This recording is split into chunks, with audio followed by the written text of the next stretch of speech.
안녕하세요. 발전배전 카페 매니저 김세우입니다. 지금부터 154kV 변압기 설치 점검표에 대해서 간단하게 설명드리도록 하겠습니다. 제가 변압기 쪽의 전문가가 아니다 보니까 이제 그 업무를 하면서 습득한 자료를 기준으로 설명을 드리고 있습니다. 그러다 보니까 설명이 미흡한 부분도 있는데 이런 부분들은 추후에 다른 자료들 통해서 보완 설명 드릴 예정이오니 이 점 양해 부탁드립니다. 그리고 이제 동영상을 촬영할 때 마이크의 볼륨을 작게 하고 촬영을 하다 보니까 기존에 녹음됐던 동영상에는 목소리가 좀 작게 들어가 있는 부분이 발견되었습니다. 그래서 그런 부분을 보완을 해가지고 앞으로는 목소리도 좀 크게 녹화되므로 여러분들이 동영상을 들으시는데 문제없도록 조치를 할 예정입니다. 첫 번째 이제 변압기 설치 점검표에 대해서 살펴보도록 하겠습니다. 변압기 설치 점검표인데 154에서 6600짜리 30에 40MV짜리 변압기입니다. 제가 3년 전에 수행을 했던 그 점검표를 가지고 여러분들한테 설명드릴 예정인데요. 올해도 제가 동일한 용량의 변압기 2대를 설치할 때 점검을 했기 때문에 자료가 있습니다. 하지만 이제 예전 자료가 더 여러분들이 이해하시기 쉽게끔 설명이 잘 되어 있다 보니까 그 자료를 가지고 설명드리도록 하도록 하겠습니다. 154TR 체크 시트가 이렇게 나와 있습니다. 네, 보셔야 될 게 기초 점검 작업에 대해서 어떤 부분을 점검하는지 살펴보도록 하겠습니다. 첫 번째, 현장 기초는 기초 도면과 일치하는지, 또 수평과 평탄도가 양호한지, 또는 조작 케이블에 대한 인입 홀 스위치가 도면과 일치하는지, 접지선 위치가 도면과 일치하는지, 이 얘기는 베이스에 변압기를 갖다 올려놔야 되는데 올려놓는 부분에 대한 위치가 정확하게 산정되어 있지 않으면 나중에 곤란하기 때문에 이런 부분을 이제 토목 작업이 끝나고 나서 실제 이제 변압기를 안 치기 전에 확인해 보라는 얘기입니다. 두 번째, 공장 상차 및 운송입니다. 그래서 탱크 가스압은 이상이 없는지, 상차 시 0.14kg 세제곱미터로 되어 있는데요. 0.14 부분이 맞다라고 지금 확인이 되었습니다.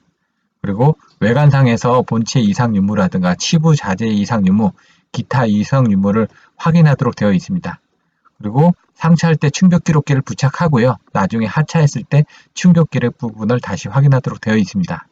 그리고 운송 속도는 표준 운송 속도를 중성하는지, 그리고 운송에 관련된 별도 자료들이 있으니까 추후에 TR이나 케이블 쪽에 대한 운송, 루트나 이런 부분에 대한 자료들도 설명을 드릴 예정입니다. 그리고 납품 서류, 시험 성적서 등이 제대로 제출됐는지, 저희는 이제 5부를 제출하도록 했는데요. 이 5부 중에는 이제 원본 한 부하고 4본 4부가 포함이 되어 있습니다. 그래서 원본 시험 성적서는 나중에 한국전기안전공사에 사용병 검사 시에 제출을 해야 되기 때문에 반드시 이제 배송된 납품 서류에 대해서 확인이 필요합니다. 세 번째, 현장 하차 및 정치입니다.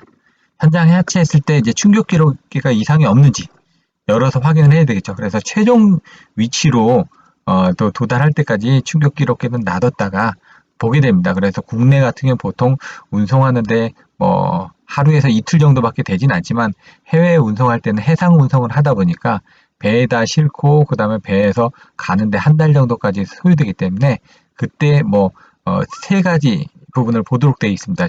진행 방향, 상하 방향, 좌우 방향 해가지고 진행 방향은 2지, 그 다음에 상하나 좌우는 1지 정도를 해가지고 눈금 한 칸 정도를 가지고 충격이 가지 않도록 보완을 하고 있고요. 그 부분을 기준을 넘었을 때는 여러분들이 SFR을 통해서 권선의 이상이 가해진지 여부를 운송 전과 운송 후의 SFRA 측정 결과로서 비교를 하시면 됩니다. 제품 인도 수량이 맞는지 패킹리스트를 가지고 일일이 확인합니다. 외관을 또 점검을 하고요.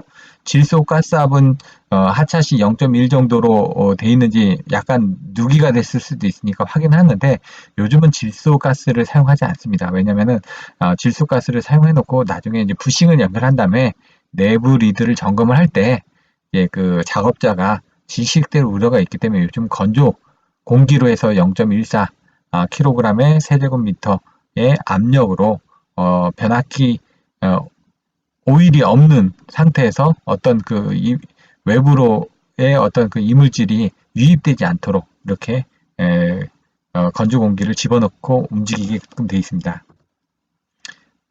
인양 로프의 상태는 양호한지, 인양 로프의 선정은 적절한지. 그래서 이것들은 이제 인양 로프의 이제 그 무게들이 있습니다. 그 무게 부분을 가지고 여러분들이 나중에 검토를 하시면 됩니다. 정치를 한 다음에 수평 상태가 이상이 있는지 여부도 확인하도록 되어 있습니다. 네 번째, 설치 준비입니다. 설치를 하기 전에 조립용 공구들이 제대로 준비되어 있는지, 또 진공 펌프 및 절연유 여과 장치는 적정한지, 그리고 손해 전원 380V 이상의 보통 이제 절연유 여과 장치의 히팅 장비 때문에 보통 100kW 정도의 용량이 필요합니다. 그래서 그런 손해 전원이 공급이 될 수 있는지 여부들도 중요합니다. 그래서 소모 자재들이 충분하게 준비되어 있는지, 또 이제 설치를 하다 보면 눈비 등이 올 수가 있는데 그런 부분에 대한 우천 대비가 되어 있는지, 또 내부 개방 작업을 할 때 복장은 방진복이나 실내화 등이 되어 있는지, 왜냐면 내부의 안에 들어가서 내부 리드선을 체결을 해야 되기 때문에 그렇습니다. 조립 부품의 청결 상태는 적절한지, 보관 자재 부분이 적절한지, 먼지라든가 이런 부분이 적절한지, 그 다음에 부싱 터미널 이런 그 재질 크기 부분에 대해서 사양에 맞는지 다 확인을 하도록 되어 있습니다. 다섯 번째, 콘소베이터를 상부에 취급을 합니다. 그래서 설치된 높이가 적절한지, 그 다음에 유명계는 적절하게 동작하는지, 배관 조립은 도면과 일치하는지를 확인하고요. 유명계 같은 건 자석으로도 볼 수가 있고, 추후에 이제 어느 정도 주입이 되고 난 다음부터 유명계가 동작을 하기 때문에 그 부분 25도씨 기준으로 설계된 기준에 맞도록 여러분들이 현재 온도를 가지고 조정이 좀 필요할 수가 있습니다. 이때는 21도씨였고 습도는 32% 정도였습니다. 그래서 어떤 작업이 이루어질 때는 온도와 습도를 기록을 해놓고, 예를 들어 85% 이상의 습도에서는 작업을 금지하도록 되어 있습니다. 온도는 크게 상관은 없고요. 왜냐하면 우리나라의 온도 조건이 그렇게 악조건이 아니기 때문에 상관은 없는데, 예를 들어 사우디라든가 이런 데들은 온도 조건이 너무 뜨거울 때는 작업을 하지 않도록 되어 있습니다. 오일 레벨 인디케이터의 스케일 마킹입니다. 그래서 저희가 25도씨 기준으로 3.4 정도를 맞추게끔 설계가 되어 있습니다. 그래서 요거는 이제 요 범위 내에서 들어오면 되거든요. 그래서 지금 보시면은 지금 대략적으로 저희는 3.4 정도 위치에 맞게끔 보통 4가 넘어가지는 않더라고요. 그래서 저희는 3.9에서 3.4 이렇게 설치가 되어 있는 것을 확인할 수 있었습니다. 여섯 번째, 방열기 치부입니다. 그래서 온도를 조절하기 위해서 온환, 오일이 내추럴이고 에어도 내추럴이다 보니까 이런 거는 잔행식으로 해가지고 방열기만 닿는데, 온 앞으로 해가지고 오일은 내추럴인데 에어는 포스도 해가지고 풍냉식을 할 경우 방열기 밑에 또 보시면은 팬을 달게끔 되어 있습니다. 그래서 방열기 밑에 팬들이 어떻게 되어 있는지 이런 부분을 또 보셔야지만 됩니다. 그래서 방열기 내부에 이물질은 없는지 확인을 해서 안에 오일을 바깥으로 다 빼내고 난 다음에 그 다음에 확인을 하도록 되어 있고요. 방열기를 옆에다 달 때는 가스켓을 반드시 교환을 해 주셔야지만 됩니다. 그리고 볼트 너트는 규정 토크로 이제 조이게끔 되어 있고요. 상하 부분이 있다 보니까 밑에서 이제 물을 빼낼 수 있는 이런 부분이 있거든요. 그래서 그런 부분들도 보시고, 옆에 이 접촉이 좋지가 않다고 그러면은 나중에 진공을 잡았을 때 기밀 테스트 상에서 확인이 가능하기 때문에 이런 부분들은 이제 가스켓 부분만 주의해서 보시면 될 것 같습니다. 일곱 번째, 부싱 치부입니다. 부싱 치부는 HV, LV, 또 HVN 등 타입에 따라서 틀려지는데요. 먼저 이제 LV 부싱에 대해서 살펴보도록 하겠습니다. 애자부 부분에 크랙이 있는지, 이제 크랙 부분이 가장 중요한 부분이 될 거고요. 그 다음에 오일 투 에어 타입이다 보니까 안에 오일이 들어갑니다. 그래서 이제 LV 같은 건 오일 투 에어고요. HV 같은 건 오일 투 가스 타입입니다. 그리고 HV에는 오일 투 에어 타입이었습니다. 그래서 그 타입에 따라서 이제 구성품들이 좀 차이가 나기 때문에 그런 부분을 보시면 되고요. 부싱 아답터가 제대로 치부되어 있는지, 부싱과 유명계 방향이 일치하는지, 이런 것들은 해당 사항이 있는 부분들은 확인을 했고요. 해당 사항이 없는 부분은 없다라고 확인이 되어 있습니다. 가스켓은 반드시 또 교체를 하도록 되어 있고요. 그 부싱에 대한 그 볼트 체결 부위라든가 절연 상태라든가 이런 것들을 확인하고 그 부싱이 치부될 때는 이제 변압기 뚜껑을 열었기 때문에 뚜껑을 열은 상태에서는 어떤 온도라든가 습도 조건들을 확인하도록 되어 있습니다. 이제 HV 부싱에 대한 그 검토입니다. 그래서 애자 부위에 대한 크랙이라든가 누유되는 부분이 없는지, 또 유명계 방향에 일치되는 부분들이 있는지, 또 볼트 체결 부위의 이상 유무라든가 가스켓 교체 여부라든가 이런 것들을 판단하도록 되어 있습니다. 마찬가지로 온도하고 습도를 확인하도록 되어 있습니다. HVN 부싱을 치부할 때 크랙이라든가 누유되는 부분이라든가 부싱 아답터 같은 경우는 이런 것들은 없이 바로 치부가 되는 거기 때문에 해당 없습니다. 부싱과 유명계 방향에 일치하는지, 그다음 볼트 체결 부위라든가 가스켓 교체 여부 부분에 대해서 판단하시면 되고요. 이때 온도하고 습도 부분을 또 체크하도록 되어 있습니다. 내부 리드 결선입니다. 부싱을 집어넣었으면 이제 부싱과 내부의 권선 간에 연결하기 위한 내부 리드를 결선하게 됩니다. 이때는 사람이 직접 변압기 내부에 들어가서 작업을 해야지만 됩니다. 그러다 보니까 기존에는 운송할 때 변압기 내부 질소를 해가지고 왔는데, 이제는 그런 부분을 아예 건조 공기로 채워가지고 오는 경우들이 있습니다. 그러면 이제 건조 공기 부분을 이제 드라이 에어로 해가지고 건조 공기로 교체를 하게끔 되어 있습니다. 그래서 교체를 해서 산소 농도가 지금 뭐 최소 18이죠. 그리고 보통 공기 중에는 산소 농도가 20.9%인데 작업을 할 때는 19.5% 이상이 됐을 때만 들어가서 작업을 하도록 나와 있습니다. 그래서 그런 조건을 보고 그 안에 들어가서 작업을 하셔야지만 되고, 안에 들어갈 때는 작업복은 이제 방진복을 해가지고 실내화를 신고 들어가도록 되어 있고요. 그 다음에 안에 들어간 때 조이는 작업 공구에 대해서는 반드시 지금 끈을 달아가지고 그 내부 작업자가 안에서 그 공구를 분실되지 않도록 팔이나 이런 데 묶어가지고 들어가서 작업을 하도록 되어 있습니다. 그리고 안에 작업자가 있을 때는 반드시 밖에서 한 사람이 반드시 관리를 하도록 되어 있습니다. 그리고 리드들에 대한 상태들이 적절한지, 그리고 내부에 코어하고 코일 비트림은 없는지 이런 것들은 판단하는데요. 사실 육안으로 봐가지고는 잘 보이지가 않고요. 어차피 현장에 도착했을 때 저희가 SFRA를 별도로 또 측정을 하도록 되어 있기 때문에, 물론 이제 그런 부분들은 추가 요청 사항입니다. 근데 이제 대부분 설치 전, 설치 후를 도불하고 SFRA는 반드시 하도록 미리 여러분들이 사양서상에 이런 부분들을 추가해 놓으시면은 추후에 걱정 없이 확인이 가능하실 걸로 사료가 됩니다. 11번째 진공 및 주유 부분입니다. 주입 전에 절연유 시험을 하는데, 예를 들어 이제 운송됐을 때 저희는 이제 미창 석유에서 이제 오일을 받았었는데, 그 절연유 부분에 대한 1종4호 강유 부분에 대한 내압 시험이라든가 각종 뭐 PCB라든가 아니면은 가스 분석이라든가 이런 것들이 다 돼 있는 자료를 받았고요.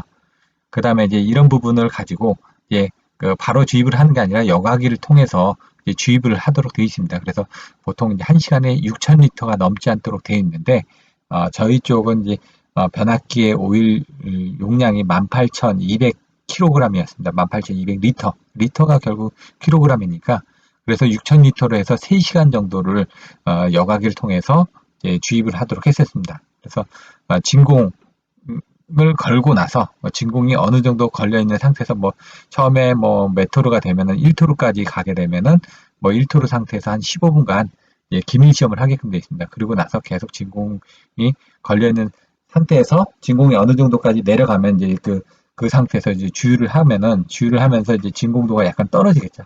그리고 이제 그 여과기를 통해서 이제 진공을 해놓고 나서 또 여과를 한 2, 3회 정도를 여과를 하다 보니까 18,000리터 같은 경우는 1시간에 6,000리터씩이니까 3시간을 하게 되면 한 번 여과가 됩니다. 그래서 최소 6시간 저희는 여과를 시키도록 안내를 했었습니다. 그래서 그런 부분들은 이제 그 변압기 오일 양에 따라서 여과되는 시간이라든가 주입되는 시간이 틀려지기 때문에 그런 부분들은 여러분들이 사양을 정확하게 참조를 하시면 될 것 같습니다. 그리고 진공 전에 이제 플랜지 커버 작업이라든가 각종 볼트의 조임 상태라든가 그리고 진공이 됐을 때는 약간의 힘만 인가가 돼도 외암에 충격이 가게 되면은 외암에 뒤틀릴 수가 있습니다. 그래서 그런 부분들을 정확하게 확인해 주셔야지만 됩니다. 그래서 습도가 80% 이상인 경우하고 그 다음에 바람이 10 메타 퍼 세크 이상인 경우는 또 비 오는 날은 습도가 보통 90도가 되니까 85% 이상이 됩니다. 비 오는 날은. 그렇기 때문에 주의를 피하시는 게 낫고요. 유지 속도는 시간당 6,000리터 정도로 되어 있습니다. 그리고 진공 시간은 154kV는 36시간이니까 하루 반 정도가 됩니다. 3, 4호 같은 경우는 70 이상 20시간이니까 그 3일 정도를 진공을 잡아주셔야지만 됩니다.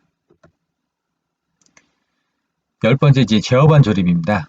이제 양식들이 다 틀려져 있는데요. 이런 문서 번호나 체크 시트나 뭐 시리얼 넘버나 고객명이나 이런 점검자들은 추후에 문제가 될 수가 있어서 저희가 이제 과감하게 삭제를 하고 하다 보니까 더 시간이 좀 많이 소요가 되고 있습니다. 그래서 제가 앞으로 추후 공유 드리는 자료에서는 가능하면 개인정보가 유출되지 않도록 이런 작업을 해서 보내드리기 때문에 일부 여러분들이 궁금해하시는 자료도 뭐 필요에 따라서는 삭제가 될 수 있다는 점만 양해를 부탁드리도록 하겠습니다.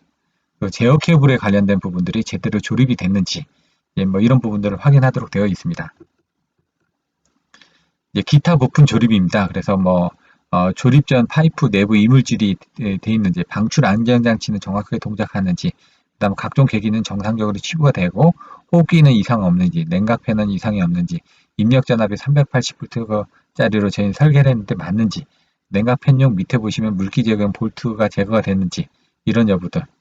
그래서 이제 그 상황에 따라서 이제 뭐 냉각팬이 옆에 달리는 타입도 있고 이제 하부에 달리는 타입들도 있습니다.